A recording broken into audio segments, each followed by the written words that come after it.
Alrighty, before anything else, I just want to say this is my first time doing anything like this, so if it's weird, that's why. But you know, we'll work on it.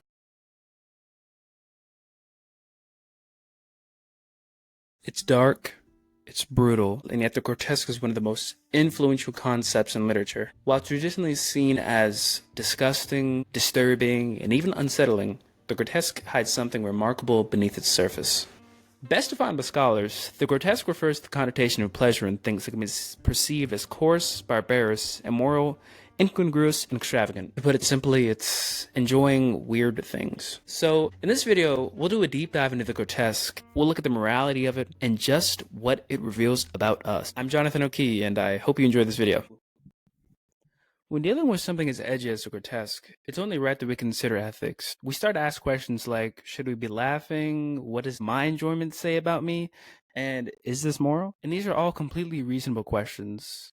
So to answer simply, yeah, no. There isn't anything inherently wrong with laughing. I mean, it makes us human, right? But the issue lies in what we're laughing at. Okay, to give an example, take this political cartoon by Jonathan Shapiro. Now, depending on the audience, some might laugh and others might be confused. If you didn't laugh, well, we'll come back to you. Now, for those of you who did laugh, ask yourself, why? Is it because his depiction of Elon Musk is so uncannily accurate? Maybe it's the dark humor in labeling him as a neo-Nazi. Okay, and it could also be something completely different. But if it was lighthearted, then no, there's not anything inherently wrong with that. But did you peep the message? Did you see how Shapiro critiques Musk's power and access to our lives? The grotesque isn't just about making us laugh. So it's more than a casual, is this wrong? And more of a shining light on hidden issues. So the grotesque makes us face these grim realities. Now, of course, we don't all laugh at the same things because we're different. And those who chose not to laugh are just as human. Okay, so is laughing at the grotesque wrong? Sometimes it is.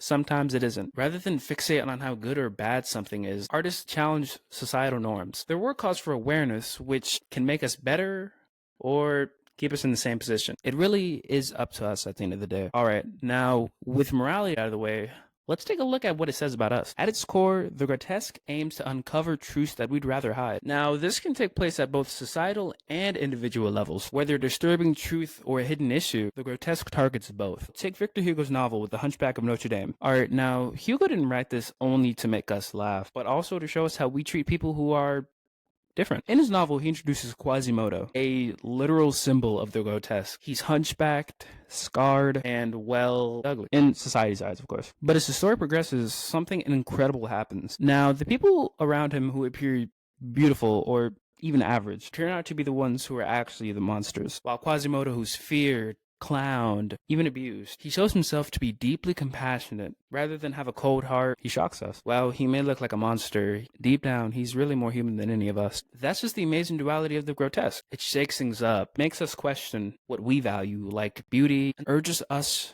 to care more about what really matters, like humanity, kindness, and spreading love. Ultimately, while known for its extreme and edgy nature, the grotesque is still one of the most influential concepts. With historical examples like Victor Hugo's The Hunchback of Notre Dame or modern artists like Shapiro, both enlighten us via the grotesque. Rather than stray away from those dark topics that you'd rather not talk about, they're not afraid. They know how to use it, and it gives us something truly amazing.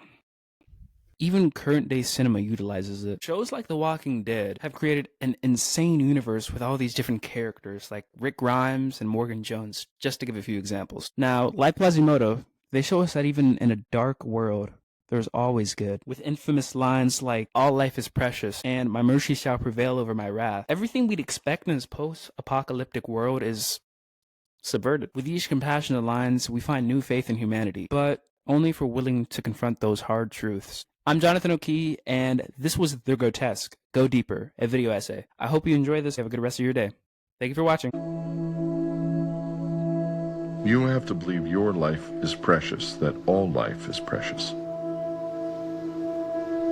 You have to redirect those thoughts, the history that tells you otherwise. What we've done, we've done.